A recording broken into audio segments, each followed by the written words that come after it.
Shalom, selamat pagi Bapak Ibu dan Saudara-saudari yang terkasih dalam nama Tuhan Yesus Kristus. Kita kembali mengikuti kebaktian online kita pada pagi hari ini dari rumah kita masing-masing. Kiranya kita semua dalam kondisi sehat dan tidak kurang suatu apapun juga. Kita juga berharap agar pandemi ini dapat segera berakhir sehingga kita dapat berkumpul kembali kebaktian secara reguler di gereja kita. Kita segera memulai ibadah kita. Sebelumnya mari kita bersaat teduh sejenak.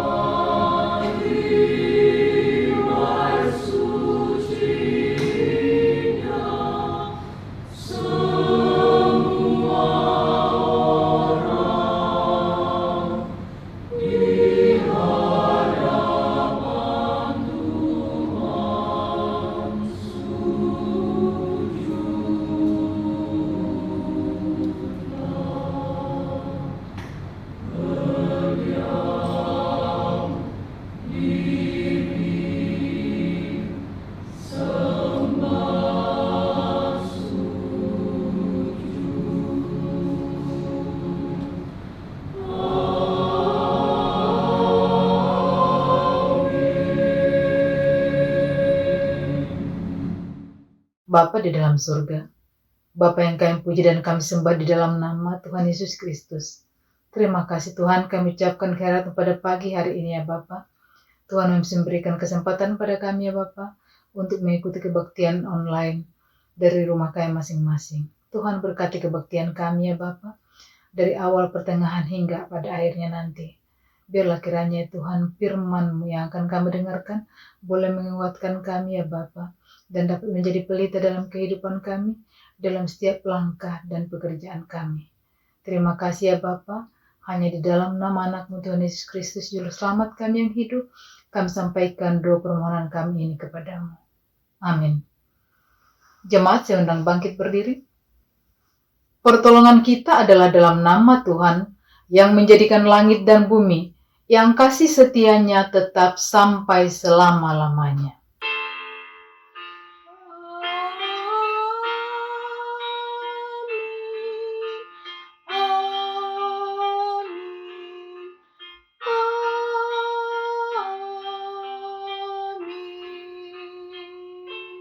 Kiranya kasih karunia dan damai sejahtera dari Allah Bapa kita dan dari Tuhan Yesus Kristus menyertai jemaat sekalian. Mari kita menyangkat satu pujian yang diambil dari KPPK nomor 5, Hosana Puji Tuhan.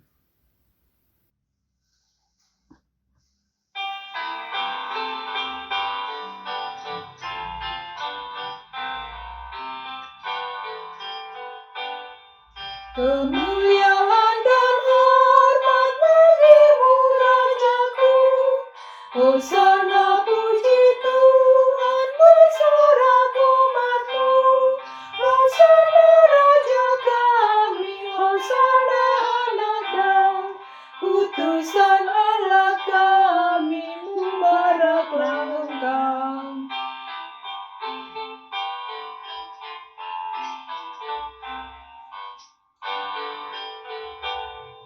Sebelum Engkau sengsara pujian bergema, sekarang kami puji Kau dalam terang baka. Kau terima pujian yang kami naikkan, ya Raja Maha Murah, pemberi anugerah. Jemaat, persilakan duduk kembali. Sebagai nats pembimbing pada ibadah kita pada pagi hari ini, diambil dari Mazmur 3 ayat 9. Saya akan bacakan untuk kita semua. Dari Tuhan datang pertolongan, berkat-Mu atas umat. Saudara-saudara sekalian, kita akan mengakukan dosa kita di hadapan Tuhan, dosa-dosa kita yang telah kita lakukan sepanjang hidup kita, terlebih di seminggu terakhir ini. Tapi sebelum kita berdoa, mari kita mengangkat satu pujian dari Kidung Jemaat nomor 436, Lawanlah Godaan.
Mari kita berdoa.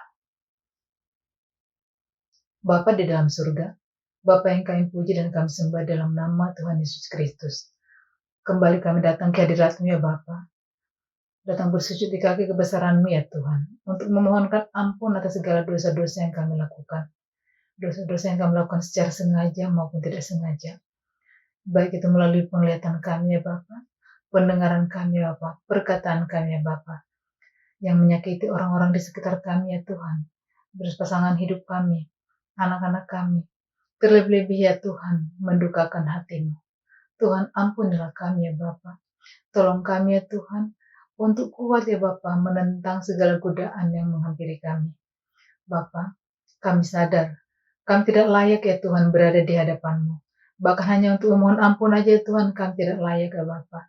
Tapi hanya karena anugerah dan kemurahan hati-Mu ya Tuhan, yang memperbolehkan kami ya Tuhan, untuk memohonkan ampun atas segala dosa-dosa kami. Tuhan, tolong kami ya Bapa, jangan biarkan kami ya Tuhan terjerembab dalam dosa, tapi kuatkanlah kami ya Bapa, agar dengan kami ya Bapa teruji dalam menghadapi segala godaan yang ada di dunia ini. Terima kasih ya Bapa atas anugerah-Mu yang begitu besar. Hanya di dalam nama anak Tuhan Yesus Kristus, Juru Selamat kami yang hidup, kami sampaikan doa permohonan kami ini kepada-Mu. Amin. Sebentar lagi kita akan mendengarkan firman Tuhan yang akan disampaikan Pendeta Ji Sadar Mahoni. Mari kita persiapkan hati dan pikiran kita, agar kiranya firman yang akan disampaikan oleh hambanya dapat menjadi pegangan hidup kita, menjadi pelita bagi kita dalam menerangi setiap langkah maupun perbuatan kita. Sebelum kita mendengarkan firman Tuhan, mari kita sambut dengan satu pujian, Dengan Sayap-Mu.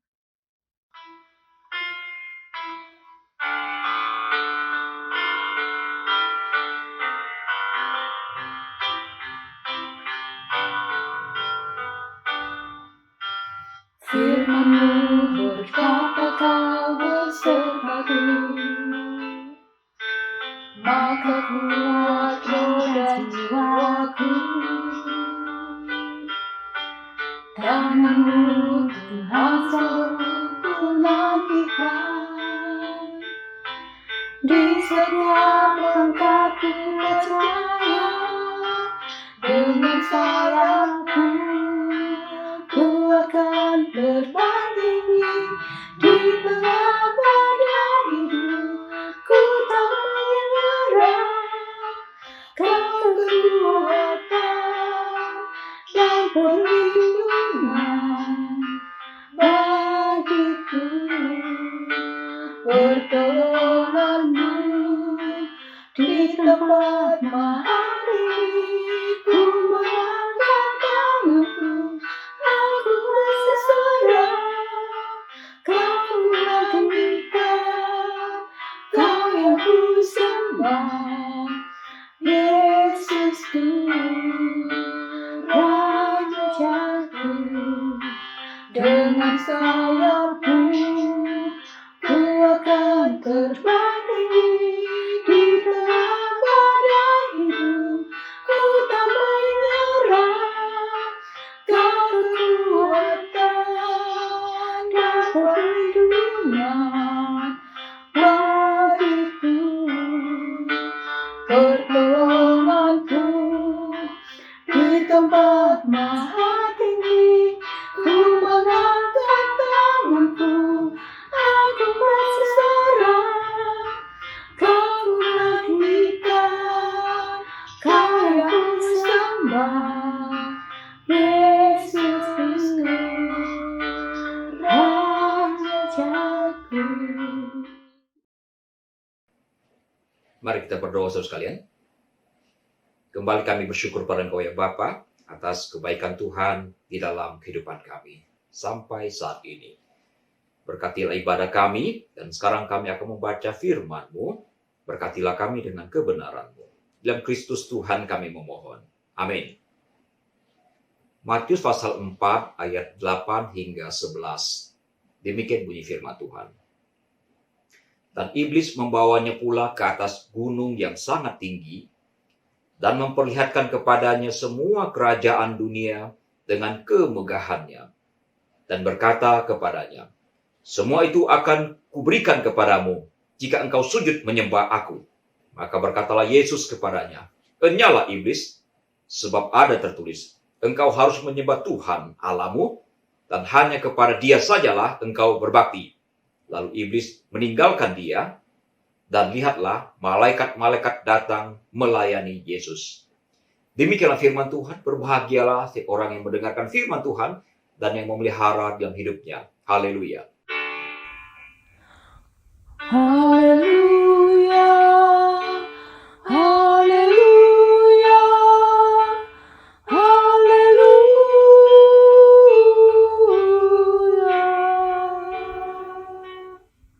Saudara sekalian, jika kita pergi ke laut untuk memancing, apakah seekor ikan akan memakan pancingan kita jika tidak diberikan umpan? Perhatikan alat-alat pancing yang dijual di pasaran zaman sekarang. Sangat menarik. Dari warnanya yang cemerlang, bisa bergerak, ada yang berbentuk ikan, udang, cumi-cumi, dan semuanya sangat menarik. Seandainya Anda adalah seekor ikan, ketika melihat umpan seperti itu, apakah saudara tidak tertarik melihat makanan yang luar biasa itu? Tapi Anda tahu bukan apa akibatnya jika seekor ikan tertarik dengan umpan, lalu memakan umpan itu. Saudara sekalian, iblis juga menipu manusia dengan umpan yang sangat-sangat menarik. Coba Anda bayangkan seandainya iblis berkata, "Barang siapa yang mau ikut aku, dia harus menyangkal dirinya, memikul salib setiap hari, dan pada akhir zaman mati bersama dengan aku di dalam lautan api selama-lamanya." Jika itu yang dilakukan, apakah ada orang yang mau datang kepada iblis menyerahkan hidupnya dan mati kekal di dalam lautan api? Apakah Anda tertarik dengan tawaran seperti itu? Rupanya iblis tidak sebodoh itu, saudara-saudara sekalian. Lihatlah pencobaan yang dia berikan kepada Hawa di Taman Eden. Kejadian pasal 3 mencatat demikian. Adapun ular ialah yang paling cerdik dari segala binatang di darat yang dijadikan oleh Tuhan Allah. Ular itu berkata kepada perempuan itu, "Tentulah Allah berfirman, semua pohon dalam taman ini jangan kamu makan buahnya, bukan?" Lalu sahut perempuan itu kepada ular itu, "Buah pohon-pohonan dalam taman ini boleh kami makan. Tetapi tentang buah pohon yang ada di tengah-tengah taman, Allah berfirman, jangan kamu makan ataupun rabah buah itu, nanti kamu mati." Tetapi ular itu berkata kepada perempuan itu, "Sekali-kali kamu tidak akan mati. Tetapi Allah mengetahui bahwa pada waktu kamu memakannya, matamu akan terbuka dan kamu akan menjadi seperti Allah, tahu tentang yang baik dan yang jahat." Perhatikan dengan seksama kata-kata iblis. Sekali-kali kamu tidak akan mati, kamu akan hidup. Matamu akan terbuka. Kamu akan menjadi seperti Allah, tahu tentang yang baik dan yang jahat. Sudah lihat apa yang ditawarkan oleh iblis kepada Hawa? Sesuatu yang menarik dan yang baik dan yang menarik hati. Perempuan itu melihat bahwa buah pohon itu baik untuk dimakan dan sedap kelihatannya. Lagi pula pohon itu menarik hati karena memberi pengertian. Lalu ia mengambil dari buahnya dan dimakannya. Dan diberikannya juga kepada suaminya yang bersama-sama dengan dia. Dan suaminya pun memakannya. Sekarang mari kita bandingkan pencobaan iblis terhadap Yesus. Dan iblis membawanya pula ke atas gunung yang sangat tinggi. Dan memperlihatkan kepadanya semua kerajaan dunia dengan kemegahannya. Saudara sekalian, iblis tidak memperlihatkan kepada Yesus kemiskinan dan kemelaratan. Iblis tidak memperlihatkan kepada Yesus perebutan kekuasaan, peperangan, pembunuhan, dan hal-hal negatif yang lain lagi. Dia memperlihatkan kepada Yesus kemegahan, kemewahan, dan kenikmatan hidup. Apa yang iblis lakukan kepada Yesus adalah sebuah upaya penyogokan agar Yesus berubah dari visi utamanya untuk menyelamatkan manusia. Iblis berupaya sekuat tenaga agar Yesus membelot dari tujuan yang Allah kehendaki. Di dalam sejarah Romawi, ada seorang pemimpin militer dan politikus yang sangat terkenal bernama Julius Caesar. Julius Caesar adalah seorang pemimpin yang sangat hebat, saudara. Sekalipun dia dikelilingi oleh banyak pengkhianat. Di antaranya oleh Pompei yang adalah menantunya sendiri yang melakukan pengkhianatan. Tapi Julius Caesar berhasil menumpas menantunya itu. Konon, Julius Caesar adalah pemimpin yang jujur, pemberani, dan memberikan kemajuan yang luar biasa bagi Romawi yang telah berubah dari kerajaan menjadi Republik Romawi pada masa itu. Ia membagikan tanah kepada rakyat miskin dan membuat wilayah Romawi semakin luas lagi ketika ia memimpin. Sekalipun pada waktu itu Romawi telah berbentuk republik, pada tahun 44 sebelum Masehi, Senat mengangkatnya menjadi seorang diktator perpetu, yaitu jabatan politik yang mempunyai kuasa yang tidak terbatas untuk masa yang tidak terbatas juga. Ini sebuah kemewahan bagi Julius Caesar, sehingga Romawi membuatkan patung-patung yang luar biasa untuk dirinya, dibuatkan candi-candi untuk menghormati dirinya. Bahkan bulan Juli yang kita kenal di zaman sekarang, itu adalah berasal dari namanya. Karena Julius Caesar mempunyai kekuasaan yang luar biasa, sebagian orang khawatir bahwa Romawi akan kembali ke zaman kerajaan, zaman dinasti. Di samping memang ada orang yang berharap mendapatkan kesempatan untuk menjadi pemimpin di Romawi. Demikianlah timbul sekelompok pemimpin di bawah tanah yang berusaha untuk menggulingkan pemerintahan Julius Caesar. Pemimpin gerakan bawah tanah ini dipimpin oleh seorang senator bernama Gaius Cassius Longinus. Dia berusaha untuk mempengaruhi anggota senat yang lain, saudara, dengan membuat fitnah, melakukan pembujukan dan rayuan. Termasuk ia membujuk seorang bernama Brutus. Brutus adalah sahabat yang sangat dekat dengan Julius Caesar. Sekalipun Brutus pernah berada di pihak Pompei, tetapi Julius Caesar sendiri menyelamatkan Brutus. Setelah perang saudara selesai, Julius Caesar memberikan tempat yang terhormat kepada Brutus, menjadikan dia sebagai penasehat, dan juga memberikan wilayah bagi dia untuk memerintah. Tapi rupanya bujukan Cassius lebih besar. Barangkali Cassius memberitahukan kepada Brutus, kalau Julius Caesar menjadi kaisar seumur hidup, maka mungkin kau tidak akan mendapatkan giliran untuk menjadi pemimpin. Demikianlah. Mereka membuat sebuah skenario, memanggil Julius Caesar untuk menghadap senat. Di kesempatan itulah, Cassius dan kawan-kawan sebanyak 60 orang membunuh Julius Caesar. Julius Caesar melihat komplotan itu, dan salah satu komplotannya adalah Brutus yang telah dianggap sebagai anak oleh Julius Caesar. Sebuah pengkhianatan yang tidak akan terlupakan oleh sejarah dunia, yang diingat oleh seluruh dunia sampai hari ini. Di atas gunung yang sangat tinggi itu, iblis mempunyai kepentingan yang besar untuk membelokkan misi Tuhan Yesus agar ia menjadi seorang pembelot. Tapi upaya itu gagal, saudara. Yesus tolak mentah-mentah tawaran dari iblis itu. Mengapa Yesus menolak? Pertama, karena dia tahu ini adalah sebuah skenario untuk membelokkan niat semula untuk menyelamatkan manusia. Yesus mempunyai misi yang jelas untuk menyelamatkan manusia. Dia berkata dengan tegas bahwa anak manusia datang bukan untuk dilayani, melainkan untuk melayani dan memberikan nyawanya menjadi tebusan bagi banyak orang. Saudara sekalian, Yesus memang raja Tapi dia bukanlah raja dunia ini. Ketika masa datang berbondong-bondong memaksanya untuk menjadi raja, Yesus tidak bersedia dan dia pergi meninggalkan masa yang bermaksud mengangkat dia sebagai raja.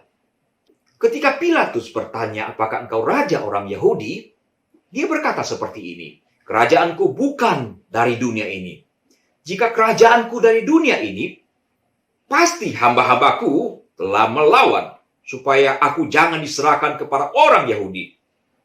Akan tetapi kerajaanku bukan dari sini. Yesus betul-betul menolak tawaran iblis itu. Mengapa? Karena dia betul-betul mengasihi umat manusia yang berdosa ini. Daripada menjadi raja yang ditawarkan oleh iblis, Yesus tetap konsisten menyelamatkan manusia yang berdosa. Dia mengorbankan dirinya. Saudara sekalian, di zaman perang Nazi Jerman, ada seorang wanita bernama Stella Goldschlag. Stella adalah wanita Yahudi yang lahir di Berlin Barat. Stella lahir dengan perawakan yang sangat-sangat cantik. Rambutnya pirang, matanya berwarna biru. Ayahnya sangat-sangat menyayangi putri ini. Apapun yang diminta oleh sang putri, itu akan dituruti oleh ayahnya yang memang kaya pada waktu itu. Peter Weiden, seorang penulis buku, menggambarkan Stella sebagai Marilyn Monroe dari Jerman, yang membuat laki-laki jatuh cinta kepadanya dan yang membuat kaum wanita iri karena dia cantik. Stella muda sangat menyukai musik jazz, karena itu dia bermaksud untuk menjadi seorang penyanyi jazz. Dia jatuh cinta dan kemudian bertunangan dengan seorang pria Yahudi, pemusik jazz, bernama Manfred Kubler. Itu adalah suami pertama dari Stella. Ketika perang berkecamuk, pemerintah Jerman mewajibkan semua orang bekerja, termasuk Stella, suaminya, dan ayahnya, juga dipekerjakan ke dalam sebuah perusahaan pabrik yang memproduksi alat perang untuk kepentingan Jerman. Tapi di tahun 1943, mulailah terjadi aksi rasialis, pemusnahan terhadap orang-orang Yahudi. Dari pabrik-pabrik disingkirkan, bahkan sebagian besar dirampok habis-habisan. Terjadilah penangkapan besar-besaran terhadap orang Yahudi. Ayah Stella berhasil lolos karena pada waktu penangkapan, dia masuk shift malam di pabrik itu sehingga tidak turut ditangkap. Manfred Kubler ditangkap dan dideportasi ke Auschwitz, kemudian mati di sana. Stella, gadis yang cerdas itu, berupaya untuk menyelamatkan dirinya dengan cara memalsukan identitas. Ia berhasil mendapatkan dokumen palsu yang dibuat oleh Rolf Isaacson, yang kemudian menjadi suami kedua dari Stella. Tetapi kemudian Stella dikhianati oleh seorang kenalannya, dan yang melaporkan kepada Gestapo, polisi rahasia Jerman. Akibatnya Stella ditangkap dan dipenjarakan. Satu saat Stella berhasil melarikan diri. Ahli sejarah menduga bahwa itu adalah sebuah jebakan. Stella yang tidak sadar sedang diintai itu mencari orang tuanya yang sedang bersembunyi di rumah temannya. Akibatnya, saudara, malam itu juga orang tua ayah Stella ditangkap dan dikembalikan bekerja di pabrik yang semula. Karena kecantikan dan kehebatan Stella inilah, maka komandan tentara memanfaatkan Stella. Ia diberikan tawaran dengan perjanjian bahwa dirinya dan keluarganya tidak akan dideportasi ke Auschwitz asal ia bersedia bekerja sama dengan pemerintah Nazi Jerman. Tentu ini jadi pergumulan bagi Stella. Apakah dia mengasihi keluarganya dengan cara mengkhianati komunitasnya? Stella memutuskan untuk menjadi informan yang melaporkan di mana saja ada orang Yahudi. Sejak itulah, Stella dan suaminya Rolf menjadi sebuah tim khusus yang melacak keberadaan orang-orang Yahudi. Setiap orang Yahudi yang berhasil ditangkap, masing-masing akan mendapatkan 200 Mark Rich. Angka yang cukup besar untuk waktu itu. Stella mempunyai daya tarik yang luar biasa dan daya ingat yang baik. Itu sebabnya banyak kaum pria yang curhat kepadanya, dan kemudian Stella akan melaporkan pada Gestapo, dan kaum pria itu kemudian ditangkap. Kadang dia juga berperan sebagai orang Samaria yang murah hati, yang menawarkan jasanya, menawarkan makanan, bahkan menawarkan rumahnya untuk orang Yahudi yang tidak mempunyai tempat. Ketika orang Yahudi menumpang di rumahnya, dia akan melaporkan kepada Gestapo, sehingga mereka juga ditangkap. Ada kalanya dia berperan sebagai seorang gadis cantik yang sedang malang. Komunitas Yahudi yang berbelas kasihan kepadanya, lalu menyelamatkannya, membawanya ke tempat persembunyiannya. Tapi akibatnya, dia melaporkan pada Gestapo, dan orang-orang Yahudi dalam tempat persembunyian itu ditangkap oleh polisi rahasia. Bahkan, Stella juga pergi ke pekuburan ketika para janda Yahudi sedang menguburkan suami mereka. Di sanalah ia juga menjalankan perannya, menangkap janda-janda Yahudi. Stella pada waktu itu dikenal sebagai racun pirang ataupun setan pirang. Ada yang menyebutkan bahwa Stella dan suaminya berhasil melaporkan dan menjebak 3.000 orang Yahudi yang kemudian dibantai di Auschwitz. Ketika Soviet semakin dekat Berlin, Rolf, sang suami, berusaha untuk melarikan ke Denmark, tapi mati tertembak. Stella yang sedang hamil tua itu melahirkan seorang putri dan kemudian ditangkap oleh Uni Soviet. Dia diadili dan divonis 10 tahun penjara. Selepas itu dia diadili lagi. Stella menjalani masa tua yang sangat-sangat menyedihkan. Ia hidup dalam depresi yang berat, dan akhirnya ia bunuh diri pada tahun 1994. Yesus mendapatkan tawaran yang istimewa. Tidak perlu naik ke Golgota, tidak perlu menderita, tapi kemudian menjadi raja. Saudara sekalian, berbeda dengan Stella Goslev. Yesus tetap konsisten dengan idealismenya. Dia tidak mengambil keuntungan ketika mendapatkan tawaran yang istimewa dari iblis. Dia tetap pada tujuan semula, mengorbankan dirinya untuk menjadi juru selamat dunia. Dan ketika dia berada di Taman Getsemani, pencobaan yang sama juga datang. Secara manusia dia merasa sangat berat, tapi dia sampai kepada keputusan, biarlah kehendak Bapa yang jadi. Dia konsisten dengan tujuan semula. Itu sebabnya Roma 15 ayat 3 berkata, karena Kristus juga tidak mencari kesenangannya sendiri. Saudara-saudara sekalian, mungkin ada pertanyaan yang muncul di benak kita. Apakah iblis memang bisa memberikan apa yang diinginkan oleh manusia? Kekayaan. Apakah iblis bisa memberikan kekayaan? Saya yakin iblis bisa memberikan kekayaan bagi orang-orang yang merasa sudah bosan hidup miskin. Iblis juga bisa memberikan jimat-jimat yang berguna untuk menjadi pelaris dari dagangan kita. Iblis tentu saja bisa memberikan kesembuhan. Walaupun kenyataan di dalam masyarakat banyak sekali dukun-dukun palsu yang mencari keuntungan finansial dan yang melecehkan perempuan-perempuan muda. Tapi sejatinya iblis bisa memanfaatkan dukun-dukun untuk melakukan hal-hal ajaib. Jika seumur hidup iblis tidak menunjukkan kuasanya, maka dari dulu dukun telah binasa. Tidak ada lagi orang yang mencari dukun karena kenyataannya sama sekali tidak ada faedahnya. Justru karena di dalam kenyataan dukun bisa lakukan sesuatu yang sepertinya melakukan sesuatu yang hebat, maka orang-orang dari zaman dulu sampai sekarang, dari rakyat jelata sampai pemimpin negara mencari dukun. Saudara sekalian, jangan lupa, iblis bisa memberikan apapun yang kita mau. Saudara membutuhkan damai, dia bisa memberikan damai. Tapi saya mau ingatkan saudara-saudara sekalian, jangan pernah kita membeli permata karena kilauannya.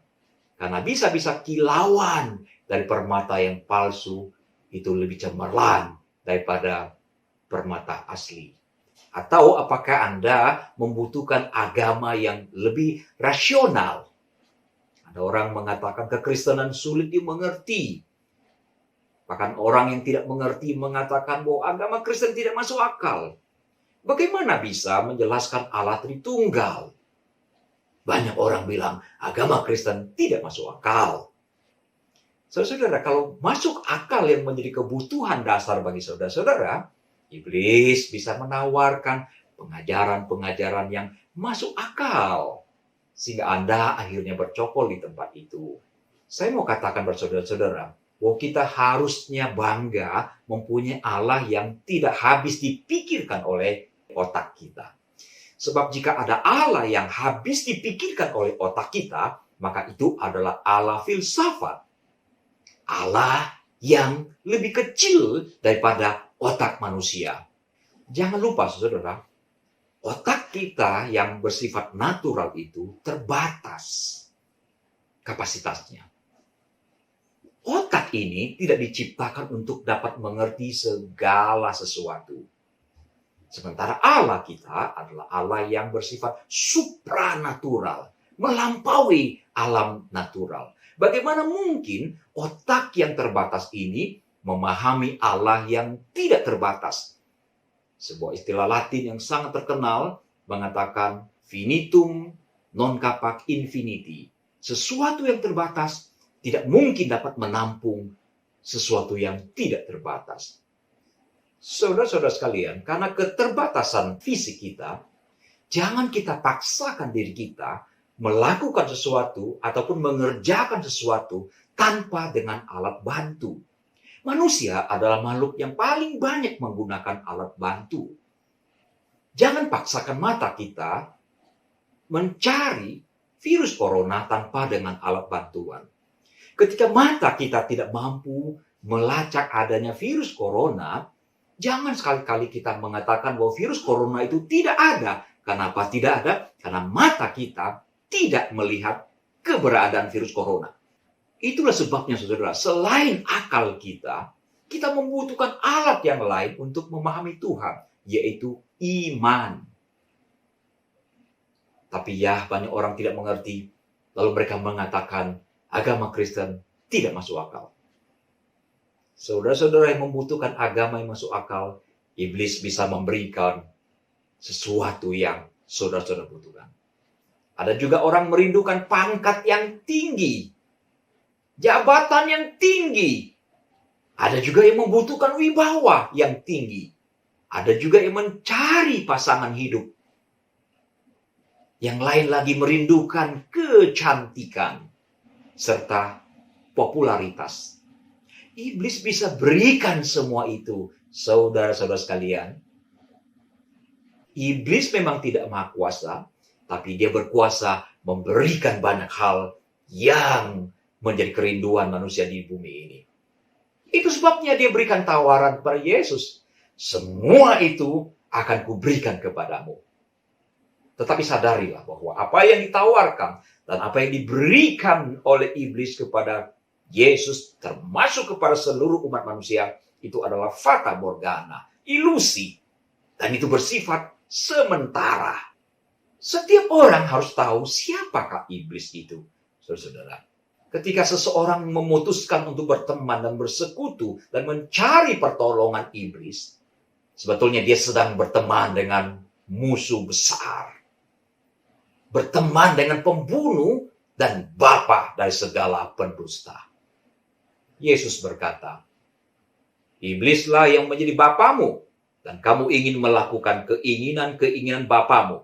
Ia adalah pembunuh manusia sejak semula, dan tidak hidup di dalam kebenaran. Sebab di dalam dia tidak ada kebenaran. Apabila ia berkata dusta, ia berkata atas kehendaknya sendiri. Sebab ia adalah pendusta dan bapa segala pendusta. Saudara sekalian, jika Anda sudah tahu siapakah iblis, tetapi bersikeras untuk mencari bantuan dan mendapatkan apa yang dia tawarkan, betapa bodohnya dan betapa bahayanya kehidupan orang-orang seperti itu. Renungkan baik-baik, saudara sekalian. Jika selama ini Anda dipakai oleh iblis untuk menjalankan fungsinya, untuk mencari orang, untuk membutakan mata orang lain, dan untuk membinasakan orang-orang pilihan Tuhan, berhentilah bekerja sama dengan iblis. Sebab itu berbahaya bagi orang lain, berbahaya bagi Anda juga. Jika selama ini Anda juga pernah berhubungan dengan kuasa kegelapan, mencari pertolongan dari dia, dan Anda merasa sulit ditolong oleh dia, cepat-cepatlah putus hubungan dengan iblis. Karena hidupmu terancam. Datanglah pada Tuhan, dan mohon Tuhan mengampuni hidupmu. Atau adakah di antara saudara-saudara yang sedang timbang-timbang untuk mencari pertolongan dari kuasa kegelapan? Bosan hidup susah, bosan tidak mendapatkan jodoh, bosan tidak naik-naik pangkat, atau apapun yang menjadi pergumulan, dan saudara sedang berpikir untuk mencari pertolongan dari kuasa kegelapan. Stop! Jangan pernah lakukan itu. Mohon Tuhan mengampuni hidupmu. Milton Friedman, seorang ekonom dari Amerika Serikat, yang menerima hadiah Nobel di tahun 1976, berkata, "There is no such thing as a free lunch." Yang ia maksudkan intinya adalah bahwa di dunia ini tidak ada makan siang gratis. Iblis ketika memberikan tawaran kepada Yesus dan kepada kita semua, dia tidak akan memberikan itu secara cuma-cuma. Ingat, tidak ada makan siang gratis. Iblis tahu prinsip itu. Sebagai imbalannya, Iblis berkata pada Yesus, "Engkau menyembah kepadaku." Iblis bisa memberikan apa yang saudara butuhkan. Tetapi seperti seorang pemancing, iblis tidak akan memberikan umpan yang sebenarnya. Ikan-ikan di laut tertipu oleh para penipu. Ikan-ikan itu tidak mendapatkan makanan yang sebenarnya. Mereka hanya mendapatkan umpan yang palsu, imitasi, ilusi, fata morgana. Tetapi ikan-ikan itu harus membayarnya dengan harga yang sangat mahal, yaitu diri mereka sendiri. Mati. Demikian pula dengan orang-orang yang datang kepada iblis. Iblis bisa menawarkan, memberikan segala sesuatu. Dia meminta tumbal. Bahkan dia meminta diri kita, saudara-saudara sekalian. Ingatlah baik-baik. Iblis akan memberikan umpan yang sangat-sangat cemerlang. Menarik hati kita, menarik mata kita. Tapi pada akhirnya, nyawa kita yang diambilnya. Semoga Tuhan menolong kita. Mari kita berdoa. Terima kasih Bapa untuk pelajaran rohani yang kami dapatkan dari firman Tuhan yang kami baca pada hari ini. Jelikanlah mata rohani kami ya Bapa, agar kami tidak ditipu oleh iblis yang menawarkan segala sesuatu akan kuberikan kepadamu. Lepaskanlah sekiranya ada orang di antara kami yang pernah berhubungan dengan kuasa kegelapan, atau dipakai oleh kuasa kegelapan untuk mengelabui banyak orang lain. Sekiranya ada yang sedang bergumul mencari pertolongan dari kuasa kegelapan, Tuhan sadarkanlah agar orang-orang ini tidak terjatuh di dalam jurang yang membinasakan itu. Dengarkan doa kami Bapa, kami berdoa dalam Kristus Tuhan. Amin. Jemaat saya undang bangkit berdiri. Marilah kita bersama dengan umat Allah di masa lalu, masa kini dan masa depan mengingat pengakuan iman pada baptisan kita menurut pengakuan iman rasuli. Aku percaya kepada Allah, Bapa yang Maha Kuasa, Khalik langit dan bumi, dan kepada Yesus Kristus, anaknya yang tunggal Tuhan kita, yang dikandung daripada Roh Kudus, lahir dari anak darah Maria, yang menderita sengsara di bawah pemerintahan Pontius Pilatus, disalibkan, mati dan dikuburkan, turun ke dalam kerajaan maut. Pada hari yang ketiga, bangkit pula dari antara orang mati, naik ke surga, duduk sebelah kanan Allah, Bapa yang Maha Kuasa, dan dari sana dia akan datang untuk menghakimi orang yang hidup dan yang mati. Aku percaya kepada Roh Kudus, gereja yang kudus dan am, persekutuan orang kudus, pengampunan dosa, kebangkitan orang mati, dan hidup yang kekal.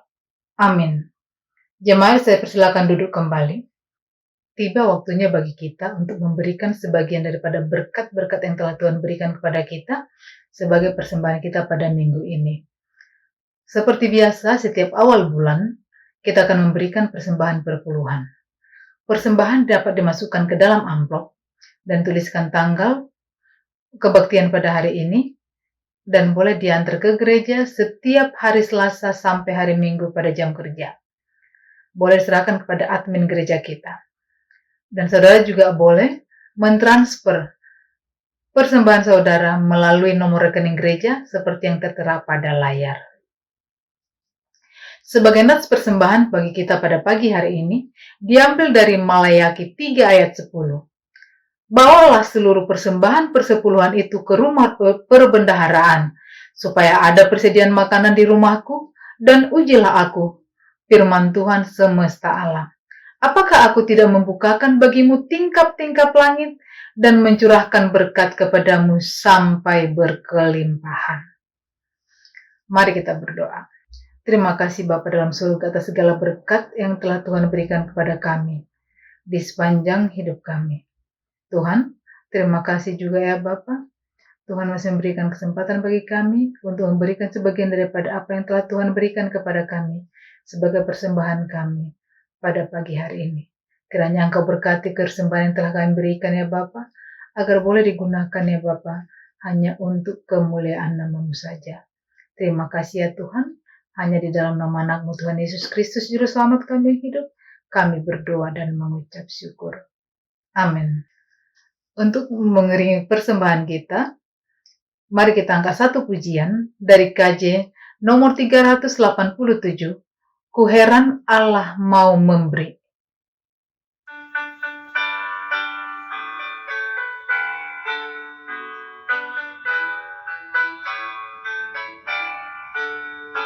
Ku heran Allah mau memberi rahmat-Nya padaku, dan Kristus sudi menebus yang hina bagaiku. Namun ku tahu yang ku percaya, dan aku yakin kan kuasa-Nya yang menjaga yang ku perlukan hingga harinya kelak.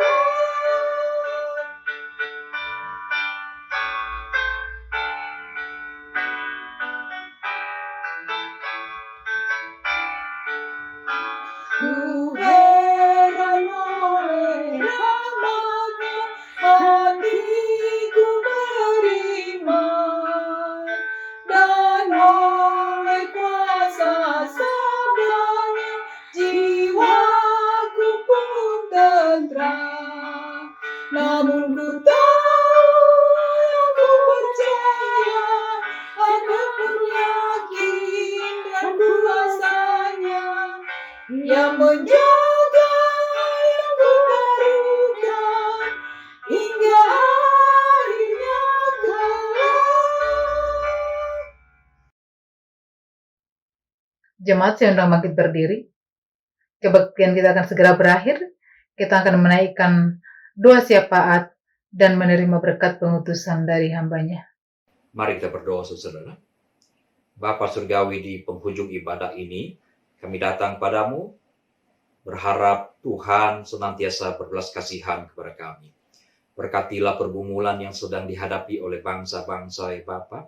Bapa, tidak lupa kami berdoa untuk bangsa-bangsa yang sedang mengalami konflik. Tuhan berbelas kasihanlah, agar konflik dapat diselesaikan dengan baik, sehingga iblis tidak mendapatkan keuntungan dari korban yang jatuh dari pihak manusia. Kami berdoa untuk Amerika yang akan melangsungkan pemilihan umum. Siapapun yang akan jadi presiden Amerika, Tuhan Engkau nyatakan pada rakyat Amerika. Biarlah orang yang takut akan Engkau itu saja yang terpilih, Bapa. Bapa, kami juga berdoa untuk pilkada yang akan diselenggarakan oleh bangsa kami di banyak provinsi dan kabupaten. Biarlah kampanye yang sedang berlangsung tidak menjadi pusat penyebaran virus corona. Tuhan, kami berdoa untuk musim penghujan yang telah melanda sebagian besar wilayah Indonesia. Akan ada bencana menurut perkiraan. Kami berdoa kiranya Tuhan Engkau menolong agar bencana-bencana ini dihalau oleh Tuhan. Tolong Bapa, kami berdoa untuk perekonomian Indonesia. Berikanlah hikmat kepada pemerintah untuk mengeluarkan kebijakan yang baik sehingga kehidupan ekonomi bisa berjalan lagi. Perusahaan boleh berjalan, pabrik boleh berjalan, dan perdagangan pun boleh berjalan dengan baik. Kami berdoa juga untuk transportasi yang mengalami banyak kesulitan saat ini, baik di darat maupun di udara. Bapak, kami berdoa kiranya kondisi sulit ini akan segera berlalu. Nah, rencana pelaksanaan vaksin kiranya akan dapat berjalan dengan baik, sehingga virus ini tidak lagi menjadi ancaman bagi masyarakat Indonesia, termasuk masyarakat dunia. Bapak, kami berdoa untuk gereja-gereja yang sedang mempersiapkan diri merayakan Natal.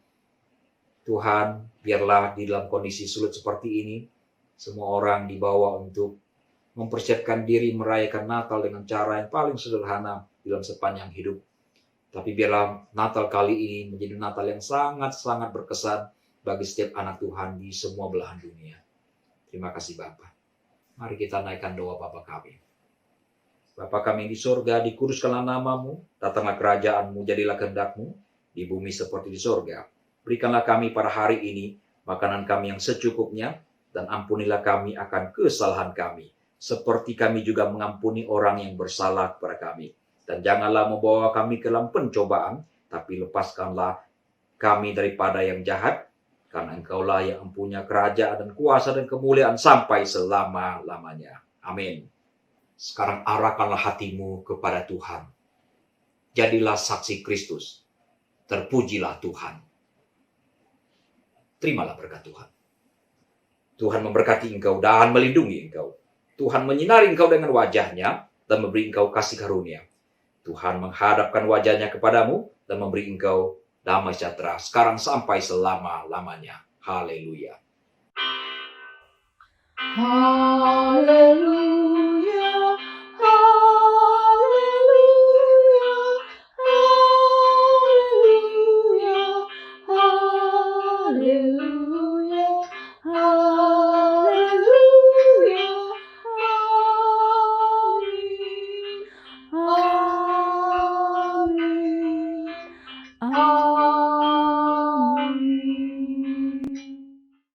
Silakan duduk kembali saat teduh.